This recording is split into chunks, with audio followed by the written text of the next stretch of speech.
علی رسولہ الکریم اما بعد فاعوذ باللہ من الشیطان الرجیم بسم اللہ الرحمن الرحیم رب اشرح لی صدری ویسر لی امری واحلل عقدۃ من لسانی یفقہوا قولی۔ مردوں میں سے معزز مرد تھے جنہیں اللہ تعالیٰ نے سب سے پہلے اسلام قبول کرنے کی توفیق عطا کی۔ سیدنا ابو بکر صدیق رضی اللہ تعالیٰ عنہ آپ کے ساتھی بھی اور آپ کے لیے بہترین عطیہ بھی تھے۔ ان کا قبول اسلام ایک فرد کا قبول اسلام نہیں تھا، پوری قوم کا قبول اسلام تھا۔ ہم اس بارے میں زیادہ ڈیٹیل سے دیکھیں گے انشاءاللہ کہ سیدنا ابو بکر صدیق کے توسط سے کون کون لوگ اسلام لائے، تو آپ کو حیرت ہوگی کہ اس کے بعد اسلام قبول کرنے والے افراد سیدنا ابو بکر صدیق کے واسطے سے ہی نبی صلی اللہ علیہ وسلم تک پہنچے۔ اور اس میں ہمارے سیکھنے کے لیے بہت سارے پہلو ہیں الحمدللہ۔ سیدنا ابو بکر صدیق اس دور کے معاشرے میں بڑی قدر و منزلت کی نگاہ سے دیکھے جاتے تھے، یعنی ان کا گھرانہ اور خود ان کا ذاتی کردار ایسا تھا، نرم مزاج تھے، اپنی قوم میں بہت ہر دل عزیز شخصیت کے طور پر پہچانے جاتے تھے۔ پھر ان کے نسب کی خوبیوں کو سب اچھی طرح پہچانتے تھے، عالی نسب تھے، اعلی اخلاق والے، سخی تاجر تھے۔ آپ کی قوم کے لوگ آپ کے حسن کردار کی وجہ سے آپ سے بہت زیادہ امپریس تھے اور آپ کے پاس کثرت سے آتے جاتے تھے۔ سیدنا ابو بکر صدیق واقعی سوشل جینیس تھے، اپنی سوسائٹی کی نبضوں کو پہچانتے تھے۔ اسی وجہ سے ہم جب دیکھیں گے سیدنا ابو بکر صدیق نے دور فتن میں جب ان کو بہت زیادہ آزمائش میں ڈالا گیا تو کیسے اسلام کو ٹیچ کیا کہ آپ جانتے ہیں کہ سیدنا ابو بکر صدیق کا گھر باقاعدہ مدرسہ بن گیا تھا، جہاں کوئی اسٹوڈنٹ نہیں تھا، ایک بھی اسٹوڈنٹ نہیں تھا، لیکن تعلیم کا سلسلہ جاری تھا۔ اپنی زندگی میں سیدنا ابو بکر صدیق سے ضرور سبق سیکھنا ہے۔ آپ کا تعلیم حاصل کرنے اور تعلیم دینے کا سلسلہ رکنا نہیں چاہیے، کیونکہ سیدنا ابو بکر صدیق نے صرف ایک کام کیا تھا، وہی کے الفاظ انہوں نے یاد کیے، تلاوت اونچی آواز سے کرتے تھے۔ اتنی خوبصورت تلاوت سن کے مکہ کی خواتین اور بچے ان کے ارد گرد، گھر کے ارد گرد اکٹھے ہو جاتے تھے، کیونکہ وہ ہاؤس اریسٹڈ تھے، اپنے گھر کے اندر تھے۔ ان کی ذمہ داری ابن الدغنہ نے لی تھی کہ ان کا میں ضامن ہوں۔ اور پھر سیدنا ابو بکر صدیق اپنے گھر میں جب اونچی آواز سے تلاوت کرتے تھے تو گھر کے اندر تو کسی کو آنے کی اجازت نہیں تھی، اور گھر کے باہر کی صورتحال ایسی تھی کہ ارد گرد کے لوگ سیدنا ابو بکر صدیق کو دیکھتے تھے، اور جب وہ تلاوت کرتے تھے تو ارد گرد کے ماحول میں سب اثر قبول کر رہے تھے، حتیٰ کہ مکہ والے عاجز آگے کہنے لگے ابو بکر کو روکو۔ ابن الدغنہ بھی جب حضرت ابو بکر صدیق کے پاس آئے تھے بعد میں، تو حضرت ابو بکر صدیق نے کہا تھا تم اپنی امان واپس لے لو، میں اس کام سے نہیں رک سکتا، جو مکہ والے میرے ساتھ کرنا چاہتے ہیں کر لیں۔ یہ بعد کے دور کی بات ہے، ابتدا میں یہ سلسلہ نہیں تھا۔ پھر جب حضرت ابو بکر صدیق سے وہ امان واپس چلی گئی تو انہوں نے گھر میں بھی اور گھر کے باہر بھی تبلیغ کا سلسلہ جاری رکھا۔ تو سیدنا ابو بکر صدیق کی وجہ سے اسلام کو بہت بڑی سپورٹ ملی۔ جب کبھی عمومی طور پر ہم سیرت کی کتابیں پڑھتے ہیں تو ہمیں پتہ چلتا ہے کہ حضرت عمر کے آنے کے بعد اسلام مضبوط، ریلی اگر آپ اسے اسٹڈی کریں گے تو آپ کو پتہ چلے گا اصل مضبوطی سیدنا ابو بکر صدیق کی وجہ سے آئی تھی۔ اس کے بعد تقویت ملی تھی، اسلام نے قوت پکڑی تھی، کیونکہ حضرت ابو بکر کے مقابلے میں حضرت عمر بہت زیادہ جری اور بہادر تھے۔ تو سیدنا ابو بکر صدیق کے بارے میں اگر ہم یہ کہیں تو بیجا نہیں ہوگا کہ وہ اللہ تعالیٰ کا بہت بڑا تحفہ تھے، نبی صلی اللہ علیہ وسلم کے لیے بہت بڑی متاع تھے، بہت زیادہ نبی صلی اللہ علیہ وسلم کے لیے بڑی سپورٹ تھے۔ پھر سیدنا ابو بکر صدیق کی فیاضی، ان کی دریا دلی، انہوں نے کس طرح سے دریا دلی کا ہر جگہ پہ مظاہرہ کیا. دریا دل کے اسیر ہو جاتے ہیں لوگ، اس سے محبت کرنے لگتے ہیں. تو اللہ تعالیٰ نے یہ وصف بڑی فراخ دلی سے حضرت ابو بکر صدیق کو عطا کیا تھا. محبوب شخصیت تھے قریش کی اور لوگ ان سے محبت کرتے تھے. ایک بار نبی صلی اللہ علیہ وسلم نے فرمایا میری امت کے لیے میری امت کی سب سے زیادہ مشفق اور مہربان شخصیت ابو بکر صدیق رضی اللہ تعالی عنہ ہے. تو آپ صلی اللہ علیہ وسلم کی اس بات کو آپ پڑھنا چاہتے ہیں ترمذی میں 3790 اور 91 نمبر پر دیکھ سکتے ہیں. الحمدللہ. پھر سیدنا ابو بکر صدیق علم انساب اور علم تاریخ کے ماہر تھے. عربوں کے یہاں یہ علوم بے حد اہمیت کے حامل تھے اور قریش کے نسب کو بھی جانتے تھے، ان کی تاریخ کے روشن ادوار کو بھی اور تاریخ دور کو بھی پہچانتے تھے. سیدنا ابو بکر صدیق کو جس تیسرے علم سے بہت دلچسپی تھی وہ علم ثقافت ہے. ثقافت کو بہت اچھے طریقے سے سمجھتے تھے اور اسی وجہ سے لوگ ان کے پاس بیٹھنا بہت زیادہ پسند کرتے تھے. بہت ذہین تھے، بیدار مغز تھے اور ذہین لوگ ان کی مجلسوں کی طلب میں رہتے تھے.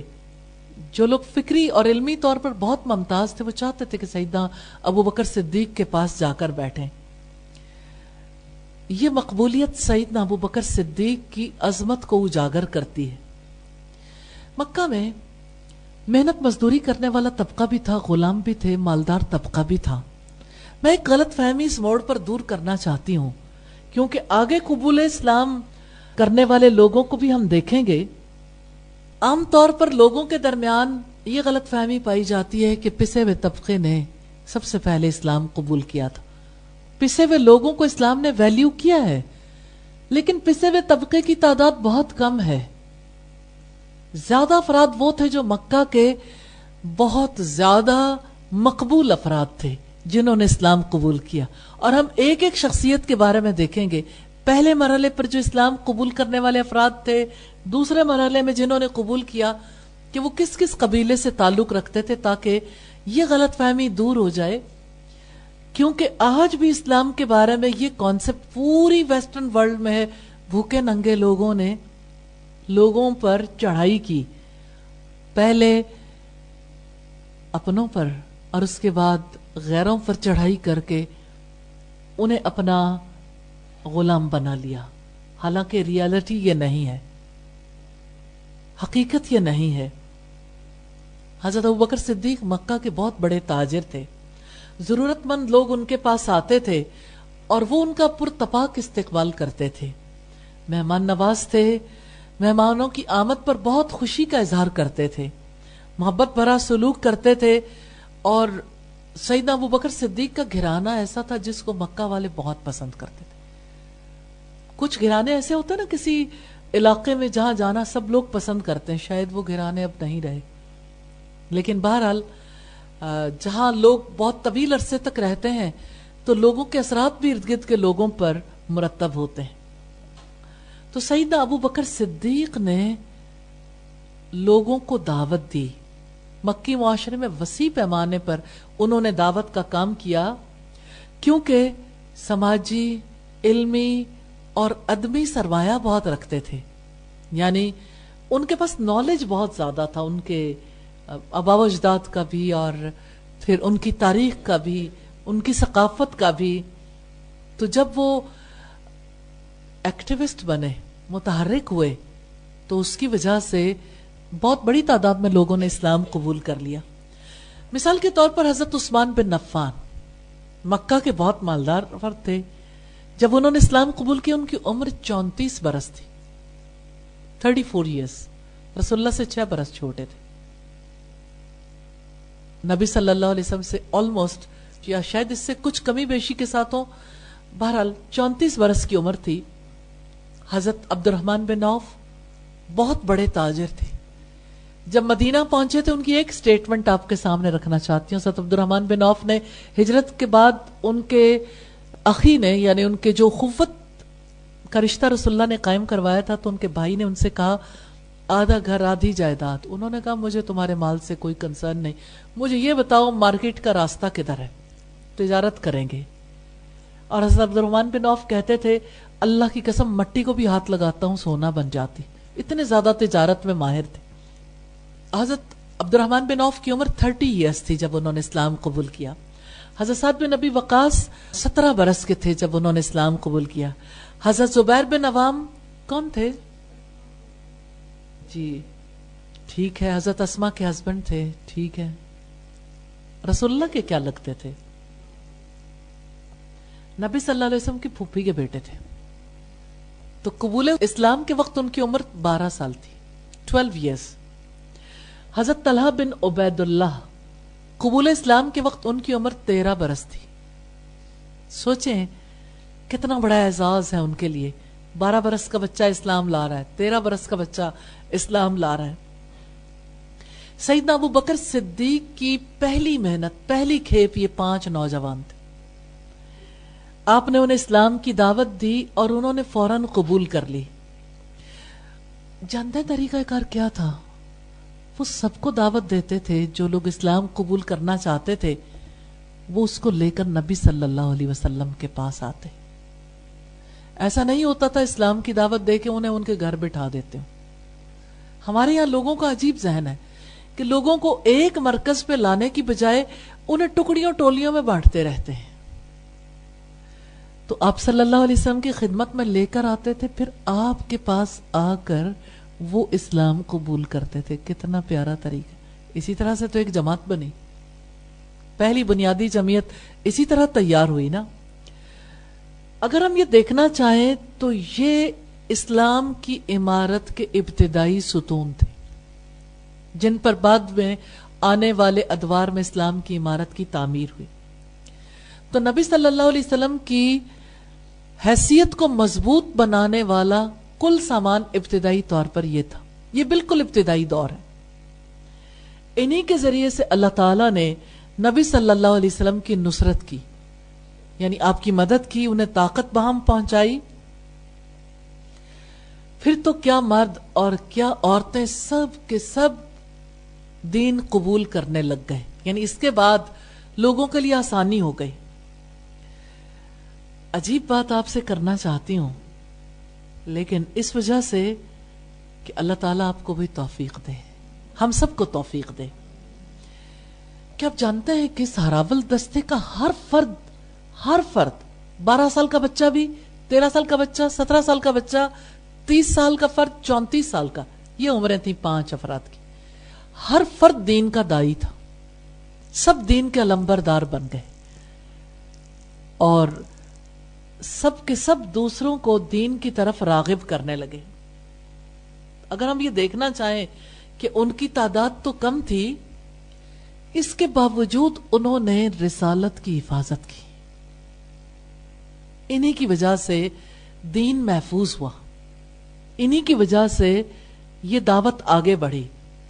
اور ان ابتدائی لوگوں نے, یعنی یہ 5 لوگ تھے نا باہر کے, باقی تو آپ کا قریبی حلقہ تھا, ان کی وجہ سے ایسا کام ہوا جو کام شاید عظیم الشان لشکر بھی انجام نہیں دے سکتے. اس میدان میں بعد میں آنے والا کوئی بھی ان سے آگے نہیں بڑھ سکا. ابتدائی جمعیت کی اتنی بڑی ویلیو. تاریخ اسلام میں ان جیسی کوئی مثال نہیں ملتی, کیونکہ ابتدائی لوگوں پر توجہ زیادہ ہوتی.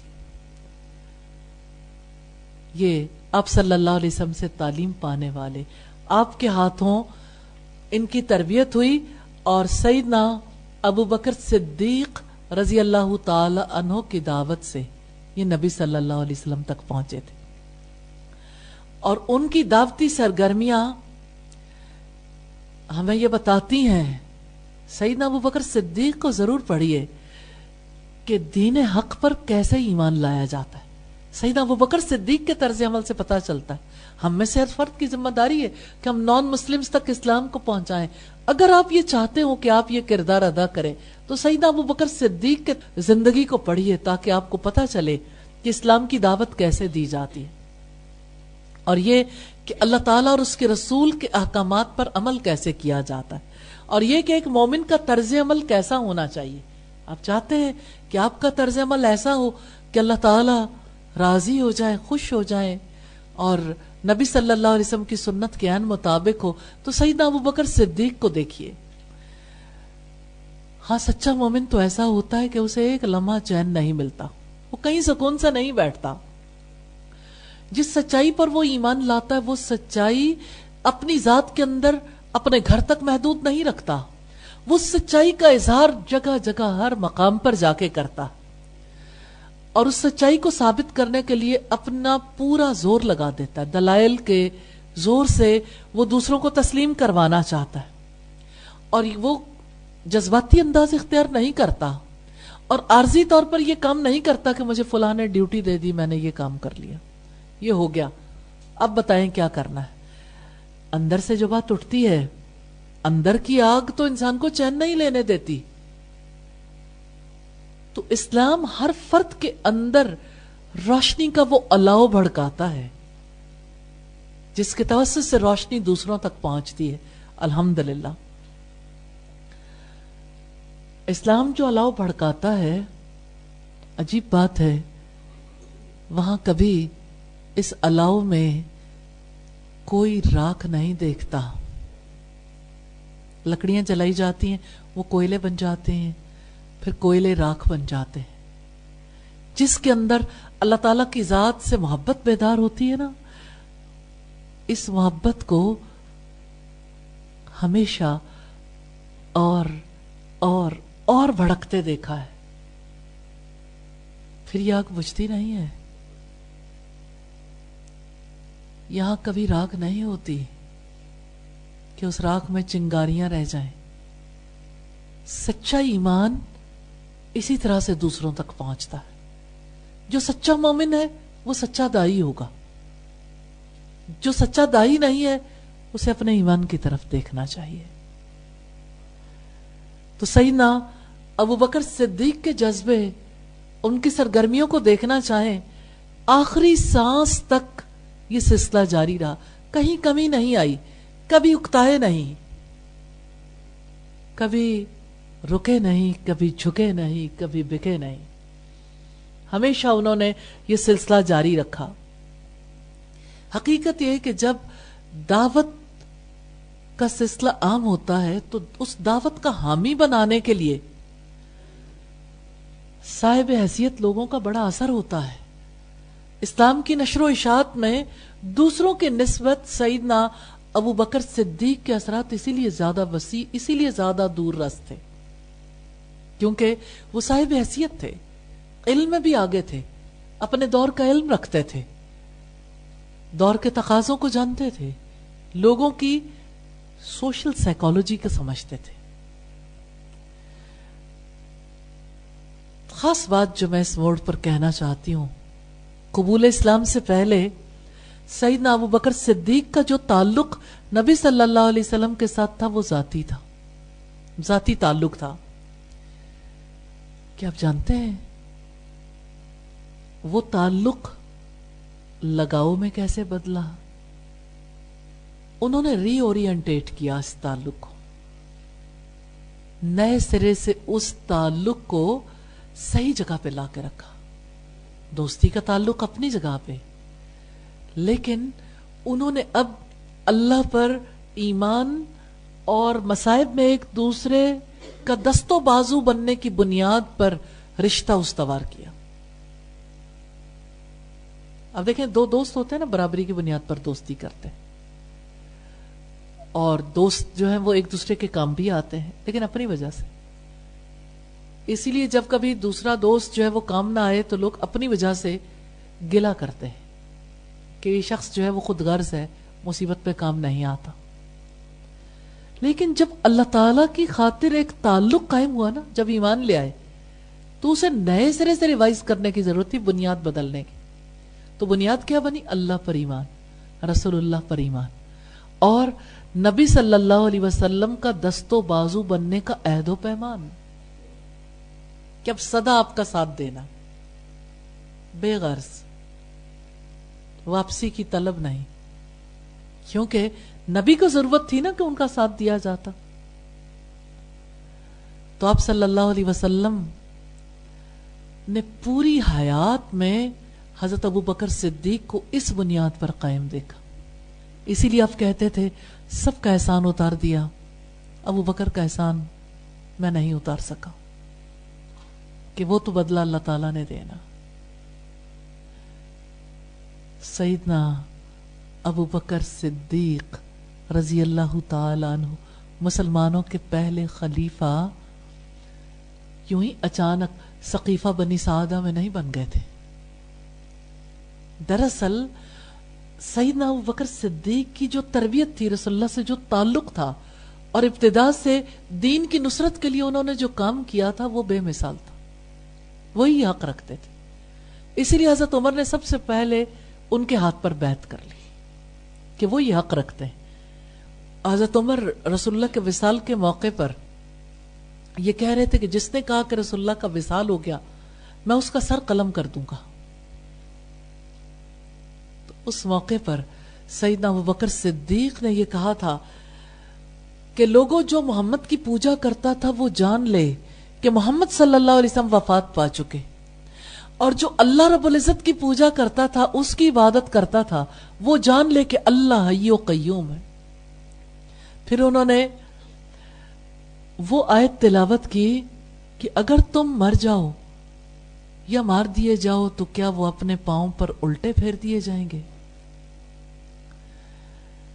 سیدنا عمر فاروق کہتے ہیں مجھے پتا چل گیا کہ ابو بکر کے سینے کو اللہ تعالیٰ نے اسلام کے لیے کھول دیا.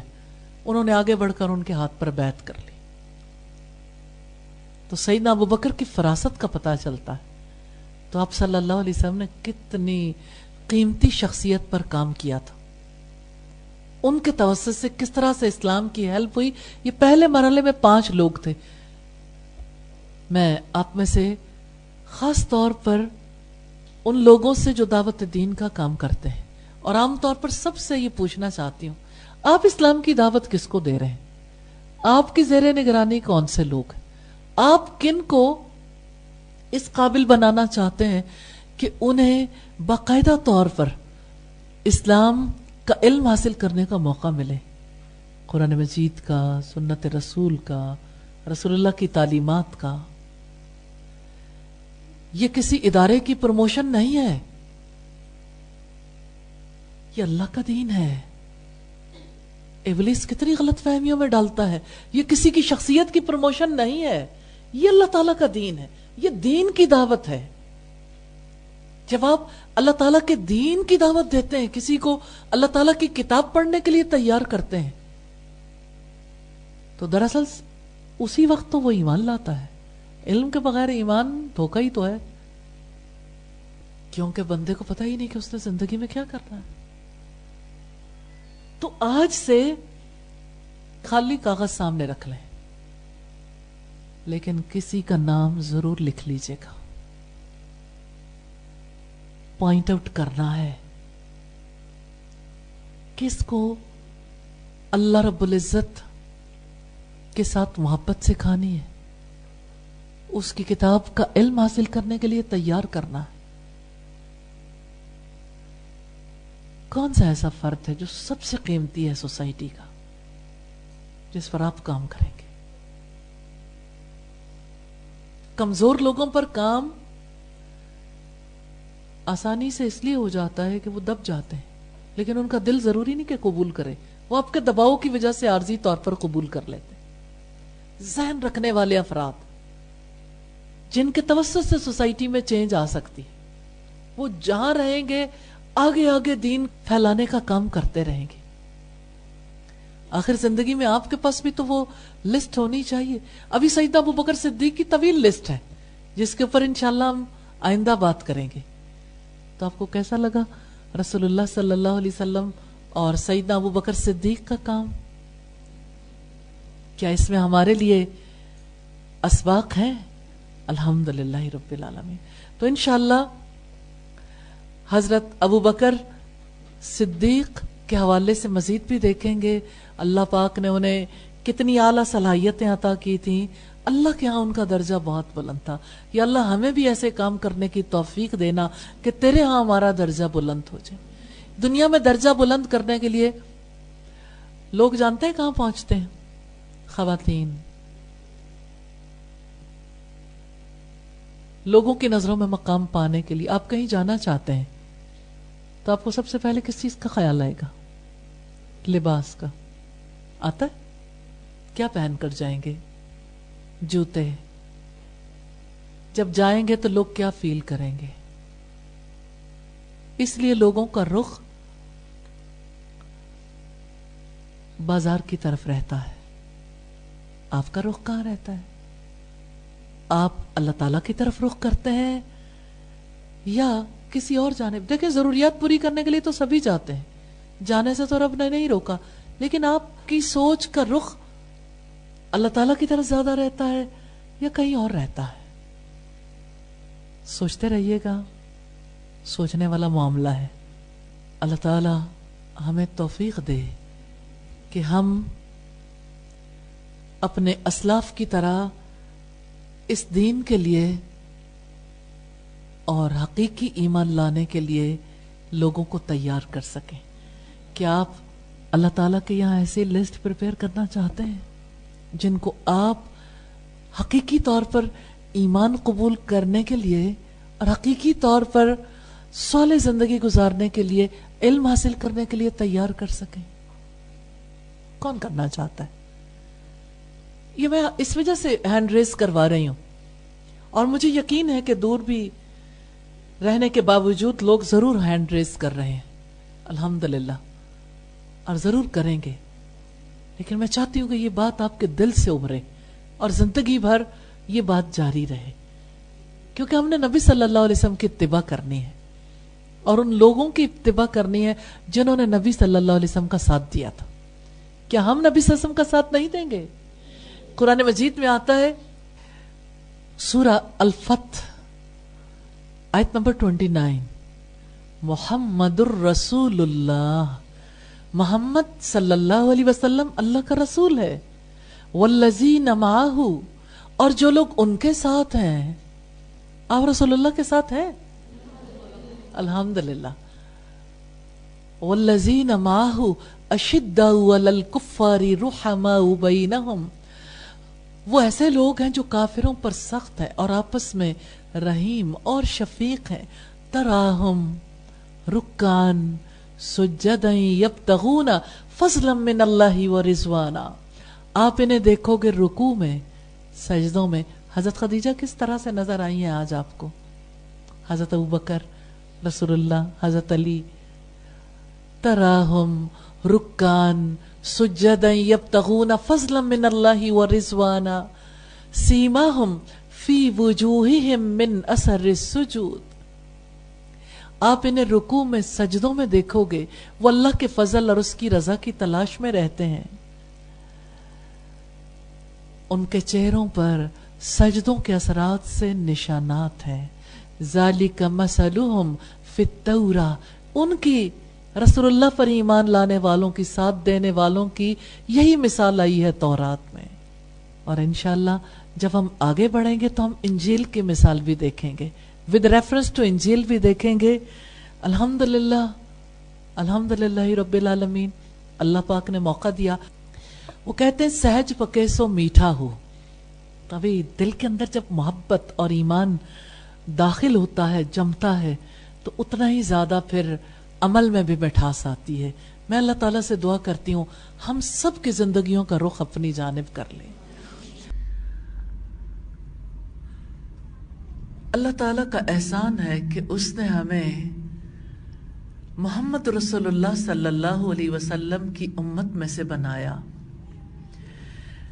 میں سیدنا حسان بن ثابت کے قصیدے سے 2 اشعار آپ کے سامنے رکھنا چاہتی ہوں.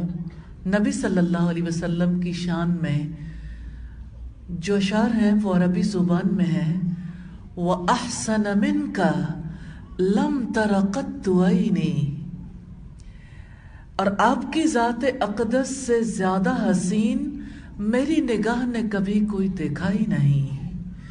وَأَجْمَلَ مِنْكَ لَمْ تَلِدِ النِّسَاء, اور آپ سے زیادہ حسن و جمال والا کبھی کسی ماں نے جنا ہی نہیں، خلقت مبرأ من کل عیب، آپ ہر قسم کے عیب سے پاک اور صاف پیدا کیے گئے، کأنک قد خلقت کما تشاء، گویا آپ کی ذات اقدس کو آپ کی منشا کے عین مطابق بنایا گیا ہے۔ محمد رسول اللہ صلی اللہ علیہ وسلم اللہ تعالیٰ کے آخری نبی، اللہ تعالیٰ کی طرف سے آخری پیغام لے کر آئے۔ وہ کیا پیغام تھا جو آپ نے انسانوں تک پہنچایا تو انسان بدل گئے۔ آپ صلی اللہ علیہ وسلم جو پیغام لے کر آئے، سب سے پہلے قبول کرنے والی ہماری ماں سیدہ خدیجہ رضی اللہ تعالی عنہا تھیں۔ اس کے بعد بناتے رسول صلی اللہ علیہ وسلم، نبی صلی اللہ علیہ وسلم کی چاروں بیٹیاں آپ پر ایمان لائیں۔ پھر آپ پر ایمان لانے والے آپ کے قریبی حلقے کے لوگ سیدنا علی رضی اللہ تعالی عنہ، جو کہ آپ صلی اللہ علیہ وسلم کے چچا زاد بھائی تھے، آپ پر ایمان لانے والے سیدنا زید بن حارثہ رضی اللہ تعالی عنہ، جو کہ آپ کے غلام تھے اور آپ نے انہیں اپنا بیٹا بنا لیا تھا۔ بعد میں جب اللہ تعالیٰ کا حکم آیا تو آپ نے ان کے بارے میں جا کے اعلان کیا کہ اب اسے زید بن محمد نہیں، زید بن حارثہ ہی کہیں، یعنی اپنے باپ کے نام سے پکارے۔ آپ پر ابتدائی طور پر ایمان لانے والوں میں بہت معتبر شخصیت سیدنا ابو بکر صدیق رضی اللہ تعالی عنہ کی تھی۔ یہ ابتدائی لوگ تھے جو ایمان لائے۔ سیدنا ابو بکر صدیق رضی اللہ تعالی عنہ نے نبی صلی اللہ علیہ وسلم کی دعوت قبول کی تو انہوں نے باقاعدہ طور پر اسے اپنا مشن بنا لیا۔ جس رب پر وہ خود ایمان لائے تھے، اس رب کی دعوت انہوں نے اپنے قریبی حلقے میں دینی شروع کی۔ جب انہوں نے یہ دعوت دی تو ابتدائی طور پر سیدنا عثمان بن عفان، سیدنا عبد الرحمن بن عوف، سیدنا سعد بن ابی وقاص، سیدنا زبیر بن عوام اور سیدنا طلحہ بن عبید اللہ، یہ 5 افراد اور تھے جو ایمان لے آئے۔ یہ پہلا گروہ تھا جس پر اسلام کی بنیادی عمارت تعمیر ہوئی، یعنی ان لوگوں کی کوششیں تھیں جس کی وجہ سے باقی افراد بھی پھر ایمان لائے۔ صحابہ کرام کا دوسرا گروہ تھا جن میں بڑی معتبر شخصیات شامل تھیں۔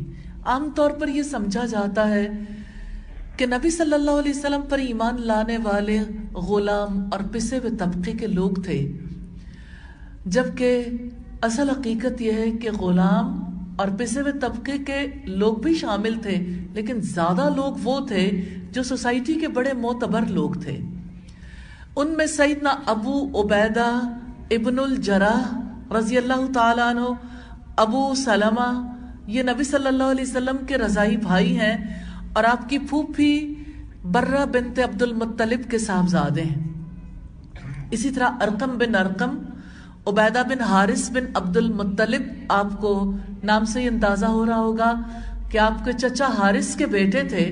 سعید بن زید بن عمرو بن نفیل، قدامہ بن مزون، عبداللہ بن مزون، فاطمہ بنت خطاب بن نفیل، یہ حضرت عمر کی بہن تھیں اور حضرت سعید بن زید کی زوجہ محترمہ تھیں۔ اسماء بنت ابی بکر صدیق، حضرت عائشہ کی بہن۔ خباب بن عرت، یہ بنو زہرہ کے حلیف تھے۔ عائشہ بنت ابی بکر رضی اللہ تعالی عنہا، یہ حضرت ابو بکر صدیق کی بیٹی اور نبی صلی اللہ علیہ وسلم کی زوجہ مطہرہ تھی۔